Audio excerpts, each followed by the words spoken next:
Let me ask you, Jim, if you don't mind, I'm sure you get a lot of requests for podcasts. What made you say yes to us? It's interesting. I do get a lot of requests. I watched your Simon Marshall podcast and did a little bit of research on you guys, and I was quite impressed with what you've done. And I said, they're right here. Um, I, uh, I don't do, I mean, I do one or two a week, but I turn a bunch down Yeah, yeah. but there's something about, yours, about your questions, and the two of you together. I think you make a great combination. Oh, great. That's really good to hear. Well, we appreciate you saying yes. We actually just spoke with, I don't know if you know Doug Straharchik. I know of him. Yeah. Yes, so he was a guest of ours a couple of weeks ago, and we were talking about you a little bit, and so it's just really nice to be able to have you on, and Well, we'll thank you. I'm excited to be on, and I hope we can create some value for the listeners. Yes. wonderful. Well, you've had a chance.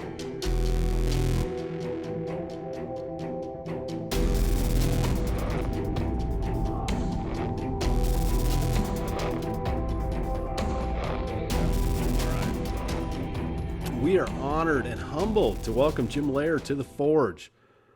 Tara and I pride ourselves in doing, really doing our homework and being prepared for our guests. And so in that process, we get to, it's almost like we get to know our guests before they even come on the air. And that's certainly the case with Jim. As I was doing research, and I think Tara would agree, it's almost like now that I'm meeting Jim, I'm like, oh, I feel like I already know you.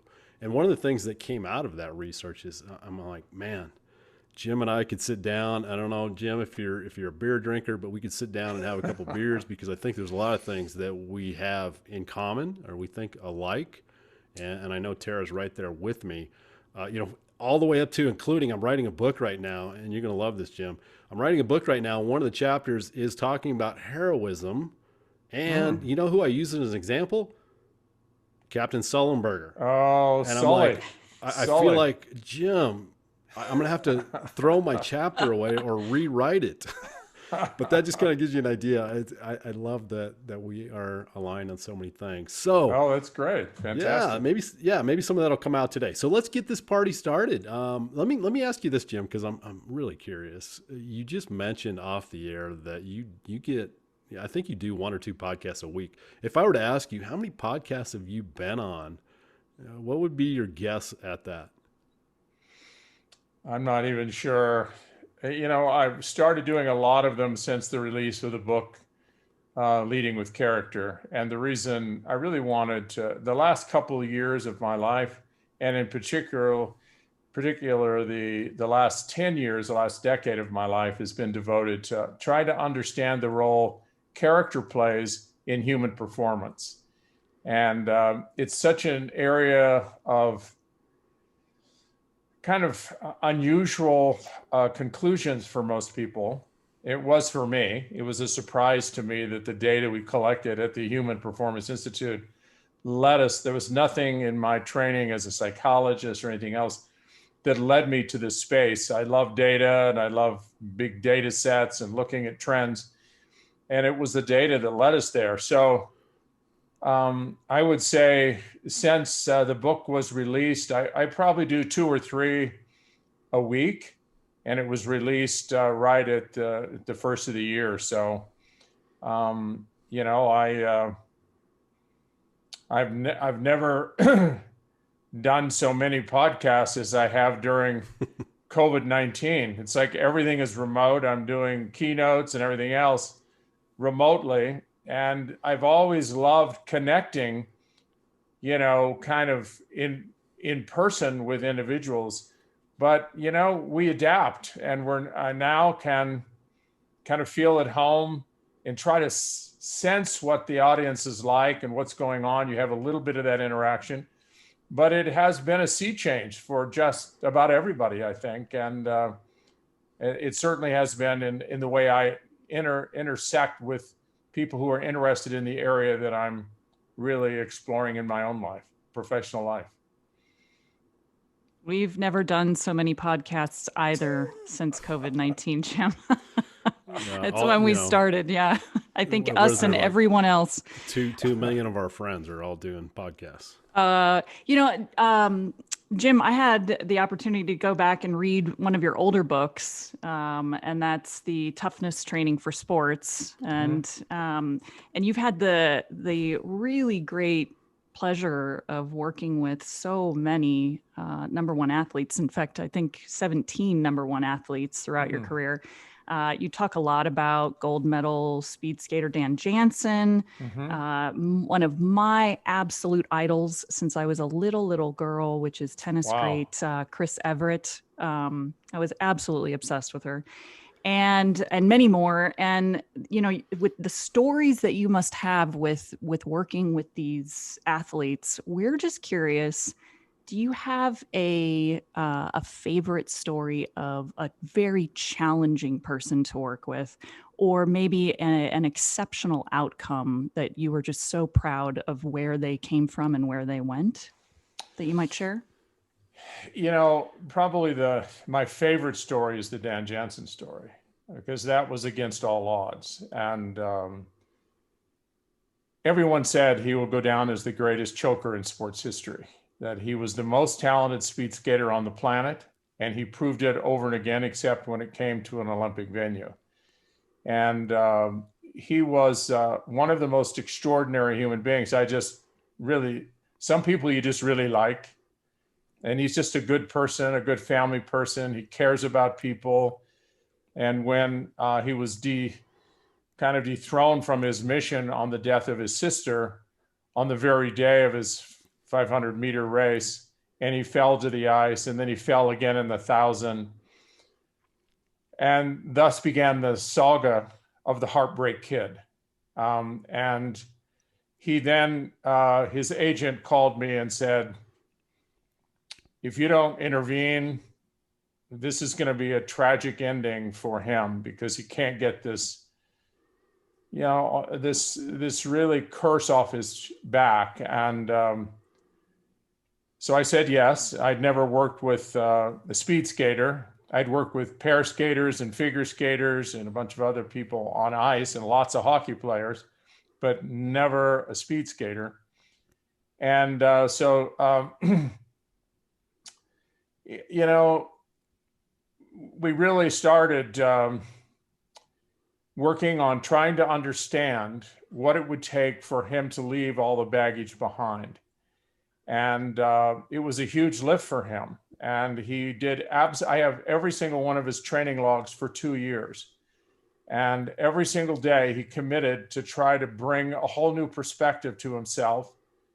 And I asked him what he wanted, and he said, I would like to have some kind of an Olympic, even if it's whatever, a bronze or whatever. And I would like to break the world record, which is 36 seconds in the 500. And I said, I want you to write at the top of your training log 35.99 for 6 months. And he did it every day. And imagine that happening. And I also wanted him to write, I love the 1,000 meter, which he hated the 1,000 meter because it was a longer venue and it wasn't something he really enjoyed that much. And he said, that's a lie. I don't love the 1,000. I said, I know, but if you got to train your brain to embrace it, and it will, at some point, something will change. And once you start, because I am absolutely convinced you can be as great in the 1,000 meter as you are in the 500. And before the final race of his life, he had broken the 36-second barrier 3 times, once at 35.76. And in Albertville, he came in 26th in the 1,000. And 2 years later at Calgary, he broke an Olympic record. There were seven athletes who had, better times than he had ever had, including Kevin Scott, who had the world record. And he blew by all of them and won an Olympic gold medal and broke an Olympic record. And that was 2 years, almost to the date, that he came in 26th. And he didn't do that well in the 500. He had a minor slip. He didn't fall. But the 500 is very unforgiving. And he didn't know I was in the crowd. I flew to Lillehammer. I didn't want, because I didn't attend most of his races. And I didn't want him to think that, in any way that I might add more pressure, because he wanted to do, because we were really quite close after 2 years. And so and I was there because I knew that if he didn't do well in the 500, we'd have 4 days to prepare for the 1,000. And so when he didn't, he came in 8th in the 500, and I didn't have any badges. I had no security. I had nothing. And I had to fight my way. And finally I yelled to Dan as he was going up the stairs, leaving the ice, "Dan, it's Jim." And he turns around and says, "Oh my God, let him through. I didn't know you were here." And I said, "I didn't want you to know." And then we had 4 days to prepare for the 1,000. But that celebration that we had afterwards, and it was one of the greatest crescendos I've ever had in my life, not for me, but for him, because it was a story that ended the way it was supposed to end. On the final day of his life, he did everything a human being could do to make that work. And that is the story of life. It's never over. And had Dan not won an Olympic medal, he was going to be fine, because he recognized what a gift speed skating had been. He was a joy to work with. I've had other clients, and I didn't work with Andre Agassi after a certain time, but Andre was at the Nick Bollettieri Tennis Academy. I was there for 6 years. And he was an angry young man. He was difficult to communicate with. His image was everything. And I really did everything I could to make a connection, and really didn't have. I mean, he would listen. He's one of the smartest kids I've ever seen, and had the greatest eyes and hands of any athlete I'd ever witnessed before. And I've been around some great ones. And all of his mentors had told him that if he became a superstar with fame and money and privilege, he would be happy, because he was so unhappy. And he became number 1 in the world, and he became probably more miserable. He's in his book Open, and I would recommend anyone who wants to read a really in-depth story. It's brilliantly written, and it is the true story of Andre. And he dropped to 141 in the world, and he and his physical trainer, Gil Reyes, kind of stepped back and did a reset. And he jettisoned all the glitz and all the entourage and everything else. He was losing in the challengers, and he reestablished a new purpose for playing tennis. And he continued to play tennis, but for a different reason. And this, for me, is the most extraordinary part of the story. And so he actually realized that, playing tennis for him to make him happy was very unfulfilling. And so he decided to dedicate all of his fame, all of his glory, all the money he could, to building a charter school for young kids in Las Vegas that would help these kids have a life that he kind of always wanted, to kind of help kids and raise them up and have a great opportunity. And he went back to number 1 in the world, and he endeared himself to the public in ways that it's almost indescribable. He met Steffi Graf. He married Steffi, and she's an extraordinary woman. They are so happy. And I mean, it's one of the great stories for me of kind of redemption, that he realized really that it really wasn't about him, that when he devoted himself to others, something magical happened inside of himself. I have so much admiration for Andre and what he went through, but that's a different story. And I wasn't with him at the end of that, but I tried everything I could to help him at the beginning. Maybe some of that worked, but I have so many stories about so many people, from boxing and just about every arena of sport.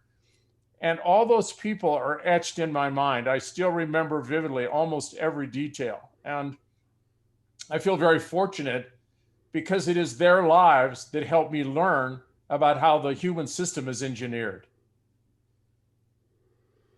Those stories, I love that you share those, Jim. I mean, I watch these in real time. You know, I'm a huge Dan Jansen fan, and I remember getting choked up when he Yeah. got the news that his sister had died just before he was to go Three out on the hours ice. before. Yeah, and it's like, how do you? I get the idea of compartmentalizing, but I don't know how you compartmentalize that. He was crying during the race, Yeah, and it's he was, he decided to go ahead and skate because his father had said he was really thinking, he felt so guilty that he wasn't with her when she yeah, passed. like, And he said, I'm going to come home. I'm not going to skate. And his father said, what would Jane want you to yeah, do? yeah. And he thought about it. He said, she would want me to skate. And he said, skate. Yeah, excruciating story. And then the Andre Agassi. I used to live in Las Vegas, and so Andre Agassi was kind of like a cult hero in Las Vegas because that's where he was from. And I remember Yep. he was kind of a rebellious guy early in his career, and then he turned into a whole different person, like you say. And it kind of I feel like this leads a little credence to your newest book, leading with character, right? So we look at somebody like Andre Agassi that maybe was lacking a little bit of character early in his career and then found it later. And it just seemed like, of course I don't know the guy personally, but it seemed like he was just more at ease and just a better person later in his career. But here's the thing, he still had success. And so that's a fascinating thing to me. Do we need to be a jerk to have success? A lot of people get this idea that character has no place when we talk about elite performance. What do you say to that, Jim? Well, I spent a lot of time looking at these character assets that drive excellence. And I have divided it, as you know, into two categories. One is performance character assets, strengths, muscles, and moral and ethical strengths or muscles, assets. And you could become an extraordinary achiever and have success, extrinsic success at an unbelievable level if you have a boatload of these performance assets like discipline and focus and concentration and all the things, that resiliency and positivity and on and on. And there's no moral or ethical consideration in any of those. You can take shortcuts, you can cheat your way, but if you have enough of these and you have talent, you're going to rise to the top of the mountain. But what we looked at was, what is the sustainability of that? If you got there and you had to kind of walk over dead bodies to get there, you took a lot of shortcuts, it's going to be very unfulfilling. Shortly thereafter, you're going to start feeling like, hey, wait a minute. Is this it? I need to do it again. I need to win that title again. I need another Olympic victory. I need something to substantiate that I'm a decent human being. And so they keep driving and they never get fulfillment. And what we've learned in our data collection was that sustained excellence, sustained achievement, and one where you actually feel very fulfilled is one that's driven by what we call these moral and ethical assets at the highest level. For me, that's the greatest marker of a human being is the way they treat others, honesty, integrity, caring, compassion, kindness, gratitude, gratefulness, a sense of humility. And when you get all of those together and you combine that with great success, it's a grand slam home run. Most people never think about those. Some coaches got it, like John Wooden in basketball, or maybe Coach K in basketball. And I have a number of coaches that have really connected with that. And it's been an unbelievable run for them. But most people don't make that connection between being a good person and being a high achiever. They seem to be in two categories. And it's unfortunate. And that's partly why I'm trying to bridge that understanding so that, people get it, because the highest, most important thing at the end of our life that we're going to be holding ourselves accountable for are those moral and ethical assets, where you are caring, kind, loving, supportive, good person to be around. Did you inspire others? even though you might have achieved unbelievable things, if those are not there, you're going to feel very, very empty at the end of your life. Do you think this is something that has evolved over time for you as well, Jim? Do you find that your feelings on this topic kind of have evolved as you've gotten older, and maybe it's what happens to all of us as we start to get a little bit older? We come around to character and our legacy being a little bit more important. I think it's both, Tara. I really think that as we get older, we begin to realize, hey, wait a minute, the things that we've been chasing may not be quite as critical or as important to who we are. And really, we start looking at, who am I becoming as a consequence of the chase? And do I like who I am? Is this the person that is the best version of me that is possible? And so every chase changes us in some way, for better or for worse.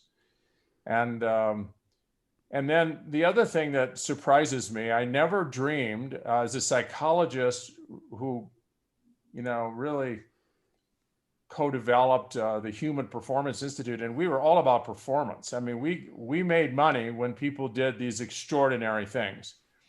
And for me to start talking about character in a performance context is like, I have to pinch myself, because the data led us there, and maybe some of my evolutionary processing helped me to get there. And it started to make a lot of intuitive sense, as well as sense that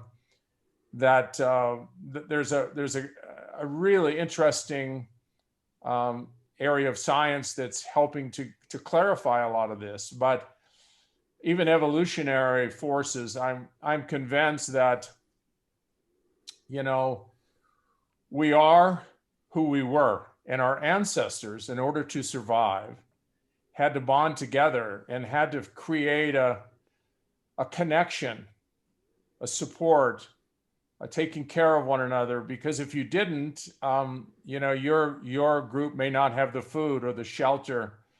And those who were the one-offs, who went out and just did their own thing, who had this strong urge for autonomy and independence, they didn't survive. You survived because you actually were trusted, people could depend on you, you cared for others, and everyone became your family.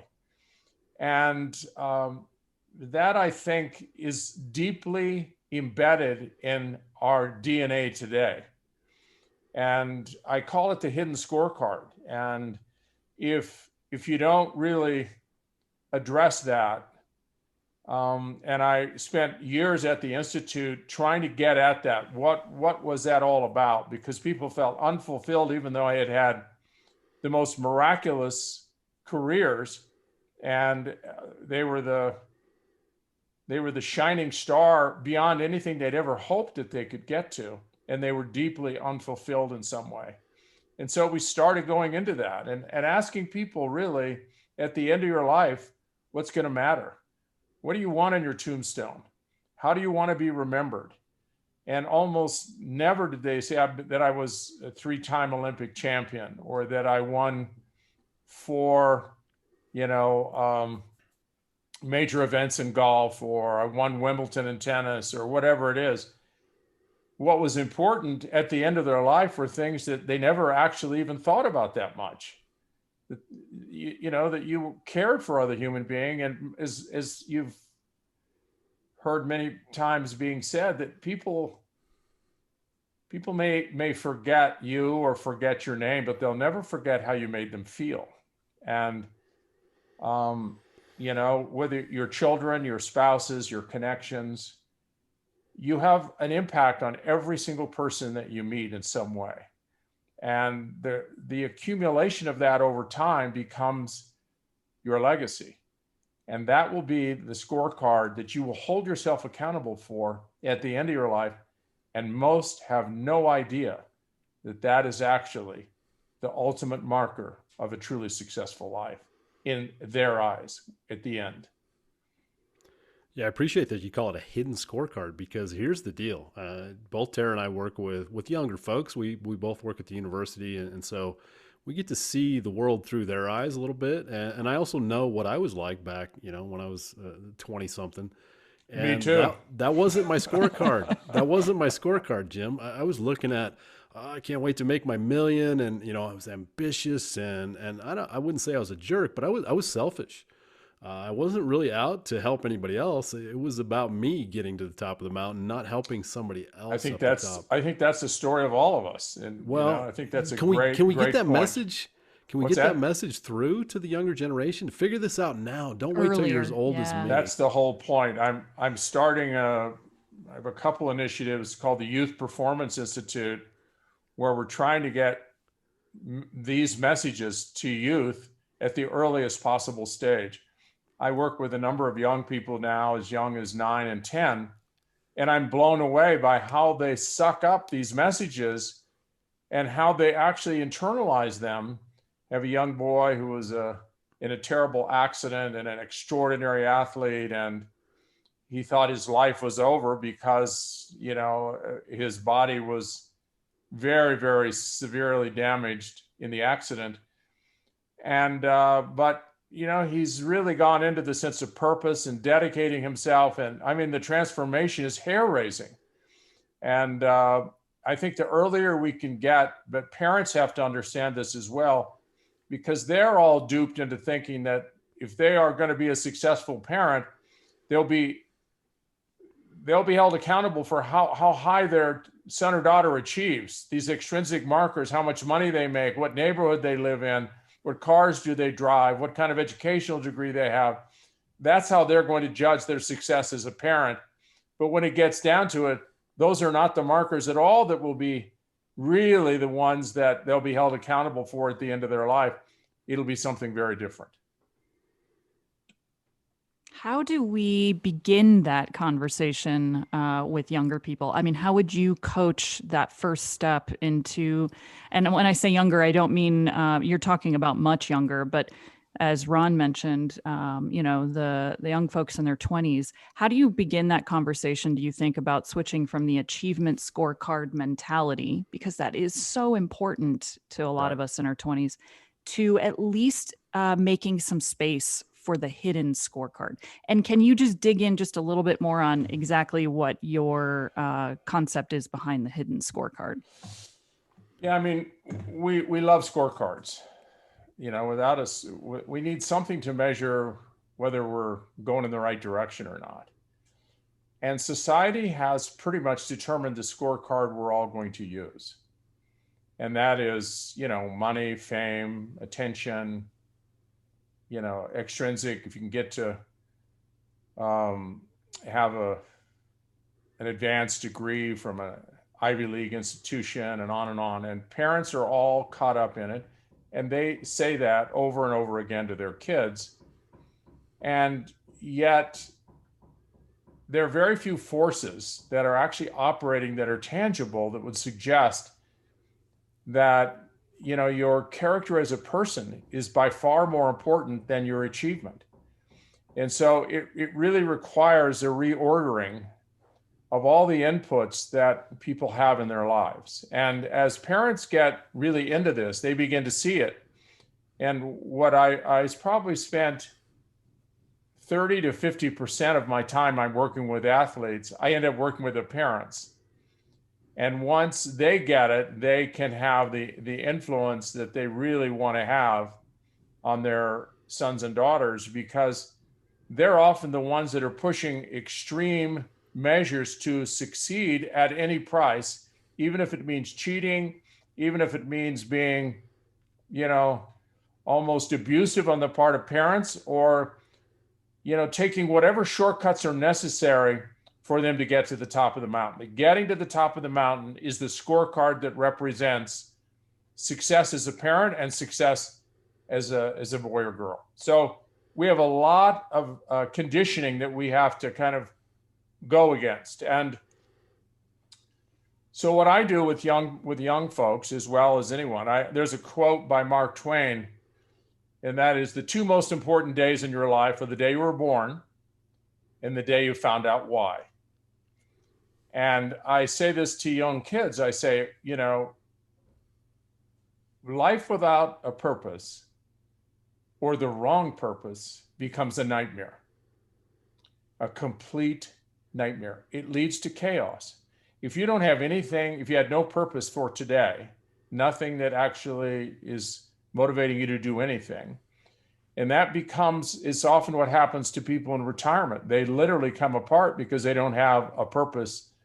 It's just to kind of veg and to hang out. And so I say to the kids, let's begin to define. You won the lottery of life against all odds. Why are you here? What is this all about for you? What is the meaning that this gift of life, and what, by the time you are finished on planet Earth, what do you hope happens with your life? I'd like to know, what do you value the most? Oh, I value winning. I value tournaments. I value competition. I value being on and on. And I said, okay, so then I will take them to the end of their life and I will ask them, it's all over now, and even crafting what they would like for people to say about them. And I take them through this navigational system. I say, when you get in your car and you want to find a destination, let's say you're a long way from where you live and you're not sure how to get back. What do? Well, the first thing you have to do is you have to program where home is. You have to program the destination. If you don't know where it is, you're not going to get there. You'll never find it. And then you need to know where you are now relative to that. I call that truth, that the GPS system in your car will pick that up. And then you're going to have to, every single opportunity you have, make some progress, take action to get closer to where your destination is. Well, what if you don't know your destination? There are multiple objectives in life, and some are to win trophies, win championships, get straight A's, whatever. But then I keep pushing that more important than any of those is who you are becoming as a consequence of those pressures and stress. And I really want to know who you are when you're most proud of yourself, when you believe this is the best you have to offer the world, when you really feel good about yourself. And they write that out and they describe it. Then I ask them to go to the end of their life and to write down the 6 words they want inscribed on their tombstone.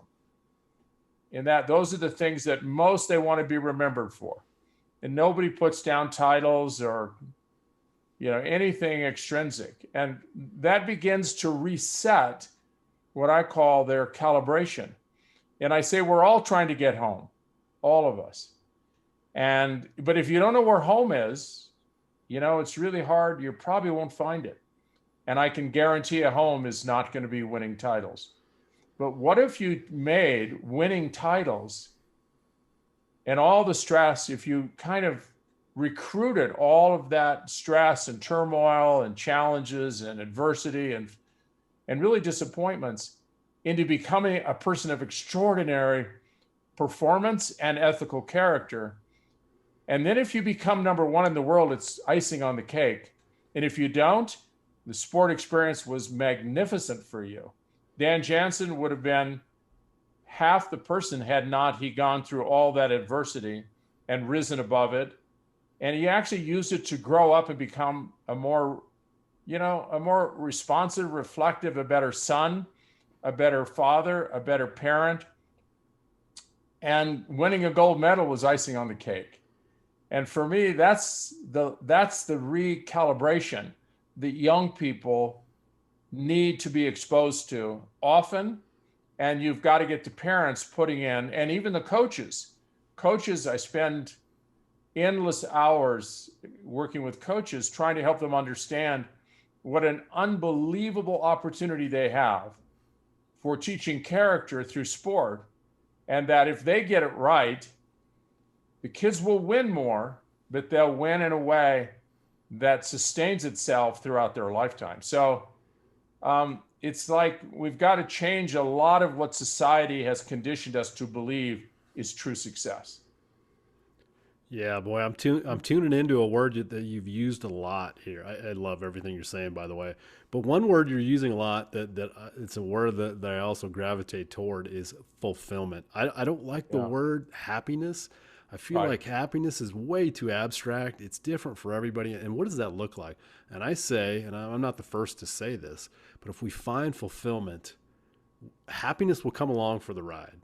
And so that's the kind of the way I look at it. And so I'm going to ask you, Jim, and I think you've already said this, but maybe there's more here to unpack. Are we too wrapped up in achievement? Sometimes I do a thought experiment with students and clients and say, what if we went through life striving for goals, which I believe is important, but we never achieved any of those goals? Could we still call that a good life? Does the achievement of the goal define a good life, or is it that journey, kind of what you're talking about, that transformation, that growth, pursuing the goal is way more important than actually getting it? What do you think? I mean, I think, Ron, you have it completely wired up right, that we need to chase. We were born to chase. And if we're not chasing something, we're really, and what we're chasing is growth. What we're chasing is more of a sense of, I'm here for a purpose. I want to make a positive contribution in some way, and I would like to feel fulfilled as a consequence of that. There so much of life we had no choice in, none. What continent we were born in, what parents we have, our skin color, whether we were born into wealth or poverty, what century we were born into. It just goes on and on and on. There's so many things we had no control over. But one thing we have control over, and that is what we do with this life that we have. And if we can make sure that we understand that that is a choice that we make every single day. And the choice is about me versus making a contribution while I'm here, making others and the world better. And if it's all about me, you're probably in for a very rough ride at some point, because it does not fulfill you. You will always be chasing. It's kind of an addictive process. On the other hand, if you realize you're chasing to do something that's actually a noble quest and has very little to do with you, you actually have an opportunity to make a contribution. I call it a self-transcending purpose. Something magical happens. And the magic is what happens to you. You chase, you're not going to sit safely on the sidelines. If you fail, you simply marshal new strength and understand that, hey, this is something I need to understand and to get stronger. And it's not going to deter me from my mission. I have a mission in life and I'm going to fulfill it. And I will continue on that quest until my last breath.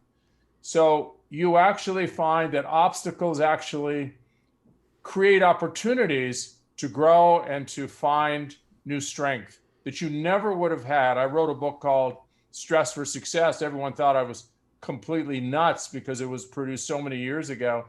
And I said, stress is actually the stimulus for all growth in our lives. And if you don't have stress in your life, you're probably not going to grow much. And, to have we want to be all used up. We want our life to be full.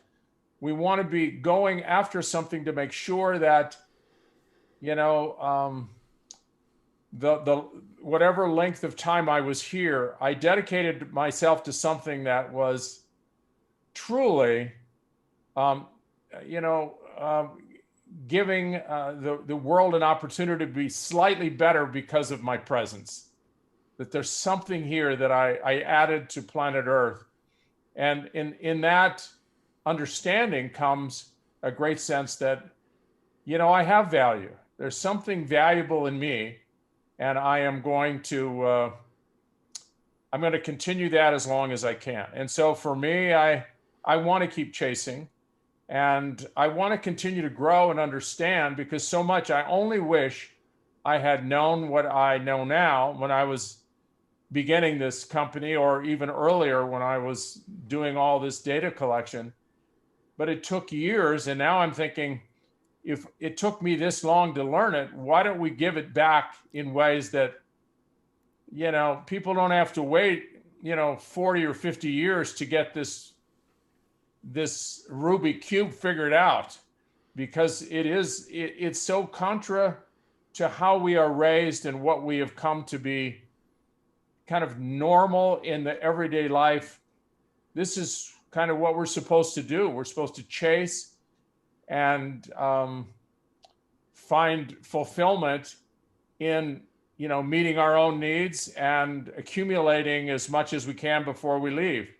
And that has not been our understanding from we had over 400,000 now people go through the Institute, and we tracked them for years and years. And that was the database that gave us so much of this insight. Wow. And I love the Rubik's Cube analogy. It makes me think you're probably, I'm assuming you're seeing what Ron and I are seeing, just on a smaller scale than you, which is the last 15 months of a global pandemic. It's like everyone's been handed their Rubik's Cube. They've pulled it out of the 100%. closet, and they're all sitting around at the same time trying to figure it out, right? And hopefully our younger audience knows what a Rubik's Cube is. Right. Well, as you're very well known as being the father of mental toughness, resilience, and grit, which is the realm that Ron and I also work in, we're seeing that evolve quite a bit, or at least not evolve, but really come to the forefront and gain a lot of buzz with people that maybe didn't put so much behind this concept before. So as you've been working in this area for so long, how have you seen this conversation change in the last 15 months? I mean, is it getting better? Are we getting things right, wrong? There's definitely an evolutionary pattern here that I think we've all been forced into, and that, there's been more pain and suffering on planet Earth in the last 12 to 15 months than we could have ever imagined. People lost their jobs, they lost their health, they lost loved ones. Everything we valued came under siege. And it happened literally overnight. We had no idea it was coming. We had this invisible killer that in the beginning, we had no idea. Was it on counters? Was it on papers? What should you do? Should you go to the grocery store and wash everything? I mean, the scientists were unclear. No one could tell us how to navigate through these minefields of potential catastrophe. And so everyone was kind of forced into a different reflective mode. We were put on the sidelines, and now we had to figure out, well, what is life all about? What are we doing here? What really does matter? And out of that, I think, has come some really important lessons about life and some strengths out of the confrontation with this monstrous COVID that we've actually now believe. We've always felt that the things that have pushed us the most in life, ultimately, if we overcame them, help us the most. And so COVID, at the end of the day, once we have gotten through this, we're going to pretty much believe we can get through anything. And so it has as strength is the way it actually works when you're exposed to more demand and you accommodate it and you eventually heal from whatever damage it's done and you continue to work to overcome it. You will be stronger and you will be able to carry yourself in a different way for your children, for those in your company that you represent. Everyone will now be a little different, and I think for the most part, be more resilient, maybe have a little more grit. When I started in the mental toughness area, when I came up with the words mental toughness, people thought I was, again, a weirdo. What is mental toughness? What does that mean? And because we understood toughness in a lot of ways, physically and emotionally, but not even emotionally so much. So I really believed in the beginning, I had a kind of a one-dimensional view of this. I spent a lot of time developing this construct of the ideal performance state. I spent a lot of years collecting data around that. And I began to realize that what I came to call mental toughness was physical, was emotional, was mental, and was also spiritual. And so I almost had to kind of rename it in my own mind, because if you don't have energy, and that energy is produced in the cells, in the mitochondria of the cells, and if you're out of energy, you really can't fight the battles mentally and emotionally, and you're going to have real difficulties. There's also biomechanical issues in your sport. If you don't have biomechanical efficiency, you may end up not being able to execute, because just the slightest bit of tension in your muscles causes a derailment. That's a biomechanical, which really undermines your ability to perform. And then you have emotionally, all kinds of toxic emotions can come into the picture that our ancestors heavily relied on, because it helped them survive. But anger and fear do not help most athletes, and don't help us in life that much to get through a pandemic, for instance. So we have to find a different channel emotionally, hope. We have to dig out and find a way to have optimism, and to find positive things even in days that seem pretty miserable and gloomy. So people had to dig to find an opportunity to be hopeful and maybe become more resilient, because for themselves and for their families. And all the students who had lost all of their, they love social networking. And when now they're at home and they have no connection to their peers, it's forced them to re-examine how important connections to others are, and how they treat others, and then all the online stuff that goes on, and mentally, how to focus, being in the present. And the future can bring fear, the past can bring anger. The present is probably the only stress-free place we have. And the more you're in the present, the more you're likely to perform and to be, right there, what I call fully engaged. And then spiritually, you have to have a reason for going through this. It forces us all to think, well, what does really matter? And if you get the purpose right, and you get your values, your core values in place, now you're ready to go into battle. And all of those, physically, emotionally, that's why you have to eat right, sleep right, take care of yourself, work those positive muscles, reality-based positive muscles. And then you have to really work those muscles of focus and concentration, get your story straight, get that big neural processor between your ears actually looking at reality in a way that gives you all these emotions and helps you see the real opportunities, and then be spiritually grounded, most importantly in character. And when you get all that together, if I had understood that in the early years, I wouldn't have written a book called Mental Toughness.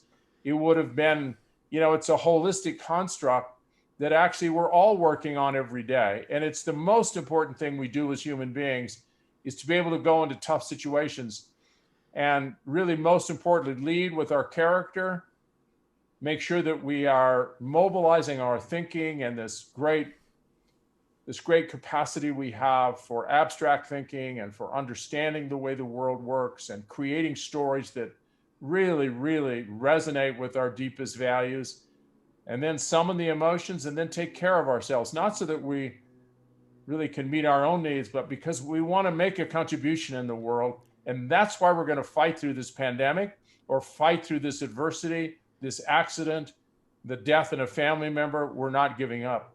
So the more we do that, I think the better we become. So in some way, the pandemic has been a gift, as crazy as that might sound.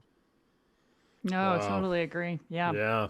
You touched really briefly on something. I don't know that we have enough time to go in this in depth, but I think the gem for me, the book that you wrote, that I just feel like, I don't know why everybody doesn't have this at the top of their bookshelf, is The Power of Full Engagement. And time management that we all get wrapped up in is not the most important thing. It's actually energy management. And we need to manage that, because you're going to run out of energy before you run out of time. So again, go out and check that book out. It's a great book. But let me turn the conversation a little, Jim, to to something. This is a selfish question on my part, and I think you're going to like it though. And hang with me, because for the listeners, this will bring us back to a lot of what we've been talking about.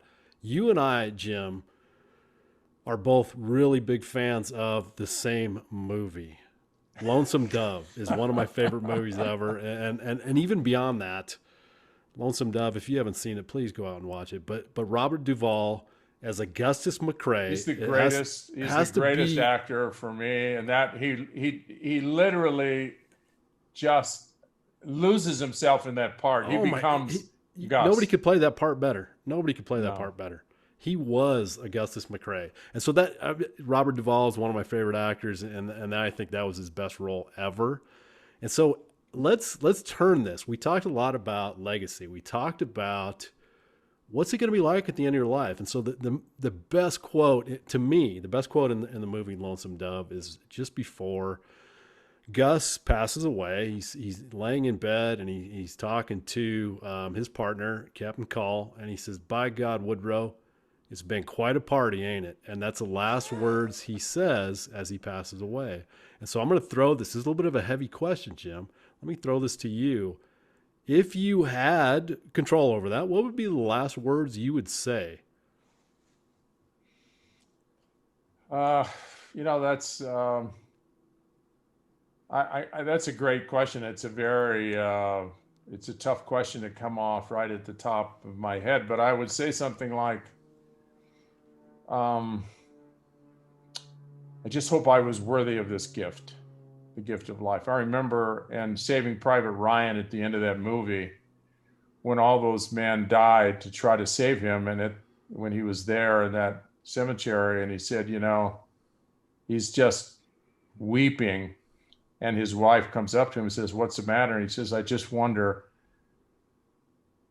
was the loss of all of those lives, was my life worth enough for all the people that lost theirs saving me?" And so my whole thing, I think, is that, life is a gift, and I just want to make sure that, I did everything I could to make a contribution and to be worthy of this gift. And I guess that will haunt me until the end. I want to make sure that I'm all used up and I've done it in the right way, because it is an enormous gift. And I think the more you realize how short it is and what a remarkable gift it is, I just want to make sure I did as much as I could while I was here. Beautiful. And, Ron opened the can of worms with asking you really difficult, loaded questions, Jim. So I'm just going to piggyback on that and ask you to share with us, which we always like to ask our guests. Share with us your biggest failure. What'd you learn from it, or what do you want to share with people about that? So, and this one is, again, it's pretty personal, but I would say my biggest failure was my divorce. I traveled, the world, everywhere, every continent with athletes, was all over. And because I didn't devote enough time, attention, and really energy to my spouse, and then going through that, and we had 3 children. And by the time I awakened to it, it was too late. And I think for me, that was the most painful period in my life. And I said to myself, I will never become involved in another relationship and get, until I cease to travel and can devote myself fully and, be fully engaged in that relationship. And since I traveled every single year as much as humanly possible, I never did allow myself to get involved in a relationship where and I really feel like that's probably my greatest failure. I did everything I could to try to, we have 3 miraculous, wonderful sons. But if I could have done anything differently, that would have been it. I'm not sure how I could have built my career in the same way, but for me, that was the most painful, and I think my greatest failure. That's it, Jim. We're out. We're out of